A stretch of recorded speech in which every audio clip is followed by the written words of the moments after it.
Vishnu sir ತಗೊಂಡು ಹೇಳೋದಾದ್ರೆ ಅವ್ರಿಗೆ 18ಕ್ಕೆ ಬರ್ಡೇ ಅಮೃತ ಮಹೋತ್ಸವ ಅಂತ ನಡೀಬೇಕು ಬಟ್ ಈಗ ಸಮಾಧಿ ವಿಚಾರಕ್ಕೆ ಸಂಬಂಧಪಟ್ಟ ಗೊಂದಲ.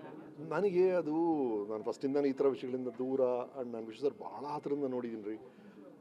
ಅಂದರೆ ಎಷ್ಟು ಅವರಿಗೆ ಡಾಕ್ಟ್ರೇಟ್ ಬಂತು ಆಗ್ತಾ ನಾನು ರಾಮಶಾಮ ರಿಲೀಸ್ ಆಗಿತ್ತು. ಅವರು ಡಾಕ್ಟ್ರೇಟ್ ಫಂಕ್ಷನ್ ನನ್ನ ಜೊತೆ ಕರ್ಕೊಂಡೋಗಿದ್ರು ವಿಷ್ಣು ಸರ್. ಪ್ರೆಸ್ಸನ್ನ ಮೀಟ್ ಮಾಡಿದೆ, ನಾನು ಜೊತೆಗಿದ್ದೆ. ಆವಾಗ ಪ್ರೆಸ್ ಅವ್ರು ಕೇಳಿದ್ರು, ವಿಷ್ಣು ಸರ್ ಡಾಕ್ಟ್ರೇಟ್ ಬಗ್ಗೆ ನಿಮ್ಗೆ ಏನು ಅನಿಸ್ತದೆ? ವಿಷ್ಣು ಸರ್ ಡಾಕ್ಟ್ರೇಟ್ ಕೊಡೋಕ್ಕೆ ಒಂದು ಕಾರಣ ಅಲ್ಲ, ಅವರು 100 ಫಿಲ್ಮ್ ಮಾಡಿದ್ದಾರೆ ಅಂದರೆ 100 ಕಾರಣಗಳು, ಪ್ರತಿಯೊಂದು ಫಿಲ್ಮು ಒಂದೊಂದು ಕಾರಣ ಆಗುತ್ತೆ ಅಂತ. ಹಾಗಾಗಿ ನನ್ನ ಹತ್ರ ವಿಷ್ಣು ಸರ್ ಅಭಿಮಾನಿಗಾಗಲಿ ಅಥವಾ ಅವ್ರಿಗೆ ಪರಿಚಯ ಇರೋರಿಗೆ ಅವ್ರು ಮಾಡಿರೋ ಕೆಲಸ, ಅವರು ಮಾಡಿರುವಂಥ ಚಿತ್ರಗಳು, ಅವರು ಆಡಿದ ಮಾತುಗಳು, ಅವರ ಯೋಚನೆಗಳು, ಅದೇ ನಮಗೆಲ್ಲ ಸ್ಮರಣೆ ಮೆಮರಿ. ಅಂದರೆ ಈಗ ಶೇಕ್ಸ್ಪಿಯರ್ ಅಂದರೆ ನಮ್ಗೆ ನೆನಪಾದ ಶೇಕ್ಸ್ಪಿಯರ್ ಮಾಡಿದ ನಾಟಕಗಳು ಅಷ್ಟೇ, ಬಸವಣ್ಣದ ನೆನಪಾದ ಅವ್ರು ಹೇಳಿದ ವಚನಗಳು. ಹಾಗಾಗಿ ಒಬ್ಬ ವ್ಯಕ್ತಿ ನಾವು ಸ್ಮರಿಸ್ಕೊಳ್ತೀವಿ ಅಂದರೆ ನಾವು ಸ್ಮರಿಸ್ಕೊಳ್ಳೋದು ಅವ್ರು ಮಾಡಿದ ಕೃತಿಯಿಂದ, ಅವ್ರು ಮಾಡುವ ಕೆಲಸಗಳಿಂದ. ಅದೇ ಮುಖ್ಯ ಆಗುತ್ತೆ ನನ್ನಂಥವ್ರಿಗೆಲ್ಲ. ಬಟ್ ಈ ಸ್ಮಾರಕ ಅನ್ನೋದು ಇದೆಯಲ್ಲ,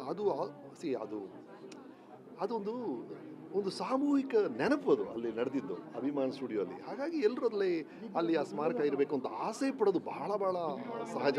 ಬಟ್ ಏನು ಮಾಡೋದು, ಅಲ್ಲಿ ಕಾನೂನು ರೀತಿಯಾಗಿ ಆಗಲ್ಲ ಅಂದಾಗ ಸರ್ಕಾರದವರು ಮೈಸೂರಲ್ಲಿ ಕೊಟ್ಟಿದ್ರು. ಅದು ಭಾಳ ನ್ಯಾಯವಾದ ಕೆಲಸ, ಭಾಳ ಹಚ್ಕೊಂಡು V cannot complain at all. ಅವ್ರ ಕಡೆ ಭಾಳ ಪರ್ಫೆಕ್ಟಾಗಿ ನ್ಯಾಯವಾಗಿ ಮಾಡಿದ್ರು ಅದನ್ನು. ಬಟ್ ಈಗ ಮತ್ತೆ ಸಿಗ್ತಾ ಇದೆ ಅಂತ ಸುದ್ದಿಗಳು ಓದ್ತಾ ಇದ್ದೀನಿ, ಅದು ಎಷ್ಟು ಸತ್ಯ ನಂಗೆ ಗೊತ್ತಿಲ್ಲ. ಆ ಥರ ಆದರೆ ಭಾರತೀಯಮ್ಮ ಆಗಲಿ, ಆ ಕುಟುಂಬ ಆಗಲಿ, ಅಭಿಮಾನಿಗಳು, ಸಂಬಂಧಪಟ್ಟವ್ರು ಎಲ್ಲರೂ ಅವ್ರು ಏನು ಇಷ್ಟಪಡ್ತಾರೋ ಅದು ನಡೆದ್ರೆ ಭಾಳ ಚೆನ್ನಾಗಿರುತ್ತೆ. ಬಟ್ ಏನಾದರೂ ಸರ್ ಅದು ಗಂಭೀರವಾಗಿ ಆಗ್ಬೇಕು ಸರ್. ವಿಷ್ಣುವರ್ಧನ್ ಅಂತಲೇ ಗಾಂಭೀರ್ಯ ಸರ್, ಅವ್ರ ಗಾಂಭೀರ್ಯ ಅದೇನಾದರೂ ಗಂಭೀರವಾಗಿ ಸಣ್ಣ ಪುಟ್ಟ ಜಗಳಗಳೆಲ್ಲ ಆಗದೆ ಸ್ಮೂತಾಗಿ ನಡೆದು ಆ ಹಿರಿಯರು ನಾವು ಕೊಡುವಂಥ ಅತಿ ದೊಡ್ಡ ಗೌರವ. ಅಂದರೆ ನಾನು ಎಲ್ರಿಗೂ ಅದನ್ನು ಹೇಳ್ಕೊಂಬರ್ತಾ ಇದ್ದೀನಿ, ಯಾರೊಬ್ರು ಹಿರಿಯರು ನಮ್ಮನ್ನು ಅಗಲಿದಾಗ ನೀವು ಕೊಡುವಂಥ ಅತಿ ದೊಡ್ಡ ಗೌರವ ಅಂದರೆ ಅವರಲ್ಲಿ ನಿಮಗೆ ಇಷ್ಟವಾದ ಒಂದು ಗುಣವನ್ನು ನಿಮ್ದಾಗಿಸ್ಕೊಳ್ಳಿ. ನೀವು ನಿಮ್ಮಲ್ಲಿ ಅಣ್ಣವ್ರು ಏನು ಇಷ್ಟ ಅದು ನಿಮ್ದಾಗಿಸ್ಕೊಳ್ಳಿ. ನೀವು ವಿಷ್ಣು ಸರ್ ಶಂಕರ್ ನಿಮ್ಗೆ ಏನು ಇಷ್ಟ, ನಿಮ್ಗೆ ಯಾವ ಗುಣ ಇಷ್ಟನೋ ಆ ಗುಣನ ನಿಮ್ದಾಗಿಸ್ಕೋಬೇಕು ನೀವು ಅಂತ. ಆ ಥರ ವಿಷ್ಣು ಸರ್ ನಮಗೆಲ್ಲರೂ ಬಹಳ ಇಷ್ಟವಾದ ಅವರ ಗಾಂಭೀರ್ಯ. ಆ ವಿಷಯ ಅದು ಏನೇ ಆಗಲಿ ಸ್ಮಾರಕ ಭಾಳ ಗಂಭೀರವಾಗಿ ನಡಿಬೇಕು, ಸ್ಮೂತಾಗಿ ನಡಿಬೇಕು ಅನ್ನೋದೇ ನನ್ನ ಆಸೆ ಸರ್. ಆಪ್ತಮಿತ್ರ 3 ಮಾಡಬೇಕಂತ ಅಂದರೆ ಅಲ್ಲಲ್ಲ, ಅದೇ ಸ್ಕ್ರಿಪ್ಟ್ ಅಲ್ಲ ಸರ್, ಅದು ಎಲ್ಲರ ಕಡೆ ಬರ್ತಾ ಇರ್ತದೋ. ಅದೇನಾಯಿತು ಪಾಪ, ಆಪ್ತಮಿತ್ರ 1 ಒಂದು ಟ್ರಾಜಿಡಿ ಆಯಿತು, ಆಪ್ತಮಿತ್ರ 2 ಇನ್ನೊಂದು ಟ್ರಾಜಿಡಿ ಆಯಿತು. ಹಾಗಾಗಿ ಆಪ್ತಮಿತ್ರ 3 ಅಂತ ಪ್ರಸ್ತಾಪ ಬಂದಾಗಲ್ಲ ಈ ಥರ ವಿಷಯ ನಡೀತಾ ಇರುತ್ತೆ. ಬಟ್ ನನ್ನ ಪ್ರಕಾರ ಅದು ಒಂದು ಸಬ್ಜೆಕ್ಟ್, ಅದೊಂದು ಸ್ಕ್ರೀನು, ಅದೊಂದು ಫಿಕ್ಷಿಯಸ್ ಕ್ಯಾರೆಕ್ಟರು ನಾಗವಳ್ಳಿ ಅನ್ನೋದು, ಅದಕ್ಕಷ್ಟೇ ಮುಖ್ಯತ್ವ ಕೊಡಬೇಕು ಅಂತ ನನಗನ್ಸುತ್ತೆ. ಇಲ್ಲ, ಮಧ್ಯದಲ್ಲಿ ಒಂದ್ಸಲ ಬಂತು ಆಪ್ತಮಿತ್ರ 2 ಟೈಮಲ್ಲಿ ಬಂದಿತ್ತದು. ಬಟ್ ಆಪ್ತಮಿತ್ರ ಆದಮೇಲೆ ನಾವು ಮಾಡ್ತಿರುವಂಥ ಹಾರರ್ ಫಿಲ್ಮ್ ಅಂದರೆ ದೈಜಿನೇ. ಮಧ್ಯದಲ್ಲಿ ಭೈರಾದೇವಿ ಒಂದು ಟ್ರೈ ಮಾಡಿದ್ವಿ, ಅದು ಬೇರೆ ಥರ ರೋಲ್ ಇತ್ತು. Daiji is pure horror. ಅದು ಹೌದು. ಇಲ್ಲ, ಇದು ದೈಜಿಯಲ್ಲಿ ನನಗೆ ಭಾಳ ಇಷ್ಟವಾದ ವಿಷಯ ಹೌದು, ಅದು ಹಾರರ್ ಫಿಲ್ಮು. ನೀವು ಟಿಪಿಕಲ್ ಹಾರರ್ ಫಿಲ್ಮಲ್ಲಿ ನಿಮ್ಗೆ ಆಗಾಗ ಭಯ ಹುಟ್ಟಿಸ್ತಾರಲ್ಲ, ಸ್ಕೇರ್ ಮೂಮೆಂಟ್ಸ್ ಅಂತ ಹೇಳ್ತೀವಿ, ದಿನಂತ ಇಲ್ಲೇನೋ ಬಂತು ಅಂತ ಏನೋ, ಅದೆಲ್ಲ ನಡೆಯುತ್ತೆ, ಇಲ್ಲೂ ನಡೆಯುತ್ತೆ, ಅದೆಲ್ಲ ಇರುತ್ತೆ. ಬಟ್ ಅದನ್ನೆಲ್ಲ ದಾಟಿ ಇದರಲ್ಲಿ ಒಂದು ವಿಷಯ ಇದೆ, ಅದು ನಾನು ಯಾವ ಹಾರರ್ ಫಿಲ್ಮಲ್ಲಿ ನೋಡದೇ ಇರುವಂಥ ಒಂದು ಹೊಸ ವಿಷಯ ಇದೆ ಅದರಲ್ಲಿ. ಆ್ಯಂಡ್ ಆಕಾಶ್ ಹೇಳಿದ್ರಲ್ಲ ಕೊನೆ ಕ್ಲೈಮ್ಯಾಕ್ಸ್ ನಾನೇನೋ ಒಂದು ಹೇಳಿದ್ದೀನಿ ಅಂತ, ಅದು ನನಗೆ ಭಾಳ ಇಷ್ಟವಾದ ವಿಷಯ. ಅದು ಪರಿಣಾಮಕಾರಿಯಾಗಿ ಮೂಡ್ ಬಂದರೆ ಅದನ್ನು ನಾವು ಶೂಟ್ ಮಾಡಿಲ್ಲ, ಅದು ಇನ್ನೊಂದು ಬಹಳ ದೊಡ್ಡ ಸಂದೇಶ ಆಗುತ್ತೆ.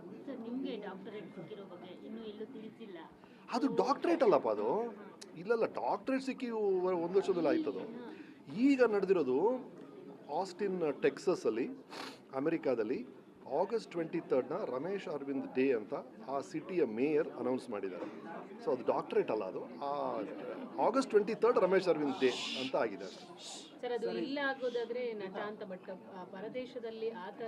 ಅದು ಬಹಳ ಬ್ಯೂಟಿಫುಲ್ ಆಗಿದೆ. ಅವ್ರು ಕೊಟ್ಟಿರುವಂಥ ಸ್ಟೇಟ್ಮೆಂಟ್ ಏನಂದರೆ, ಹೌದು, ನಟ, ನಿರ್ದೇಶಕ, ನಿರೂಪಕ ಅದೆಲ್ಲರ ಜೊತೆ ಅವರಿಗೆ ನೀವು ಏನೋ ಭರವಸೆ ತುಂಬ್ತಿದ್ದೀರಾ ಅಂತ ಬರೆದಿದ್ದಾರೆ ಇಂಗ್ಲೀಷಲ್ಲಿ. You are making a global impact in creating hope ಅಂತ ಬರೆದಿದ್ದಾರೆ ಆ ಸೈಟೇಷನಲ್ಲಿ. ಸರ್, ಇದ್ರ ಜೊತೆಗೆ ಈಗ ಸೈಮಾದಲ್ಲಿ ಕೆಲವರು ಕನ್ನಡಿಗರಿಗೆ ಅವಮಾನ ಮಾಡುವಂಥ ಕೆಲಸಗಳಾಗ್ತಿದೆ ಅಂತ ದುನಿಯಾ ವಿಜಯ್ ಅವರು ಇದು ನೋಡಿ, ಇದೇನು ಆಶ್ಚರ್ಯ, ಆ ಕಡೆ ಅವಮಾನ ಆಗ್ತಿದೆ ಅಂತ. ಇಲ್ಲಿ ಕನ್ನಡಿಗರಿಗೆ ಅಮೆರಿಕಾದಲ್ಲಿ 15,000 ಕಿಲೋಮೀಟರ್ ಆಚೆ ಒಂದು ಗೌರವ ಸಿಕ್ಕಿದೆ. ಹಾಗಾಗಿ ಒಂದೊಂದು ಕಡೆ ಒಂದೊಂದು ಥರ ನನಗೆ ಈ ಥರದ್ದು ಹಲವು ಕಡೆ ಗಮನಿಸಿದ್ದೆ ನಾನು. ಈ ಸೈಮಾಲ್ ನೀವು ಅಂಟು ಅಂತ ಹೇಳಿದ್ರಲ್ಲ, ಆ ಥರ ನಮಗೆ ಹೈದರಾಬಾದಲ್ಲಿ ಆ ಥರ ಒಂದ್ಸಲ ಆಗಿದೆ.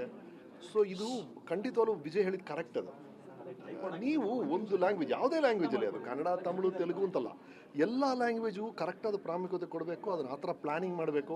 ಸರ್, ಒಂದು ಎಂಟಿ ಆಡಿಯನ್ಸ್ ಇದೆ ಅಂತ ತಿಳ್ಕೊಳ್ಳಿ ಸರ್, ನಾವೆಲ್ಲ ಹೋಗ್ತಾ ಇರೋದು, ನಮಗೆಲ್ಲ ಎನರ್ಜಿ ಕೊಡೋದೇ ಆಡಿಯನ್ಸ್ ಸರ್.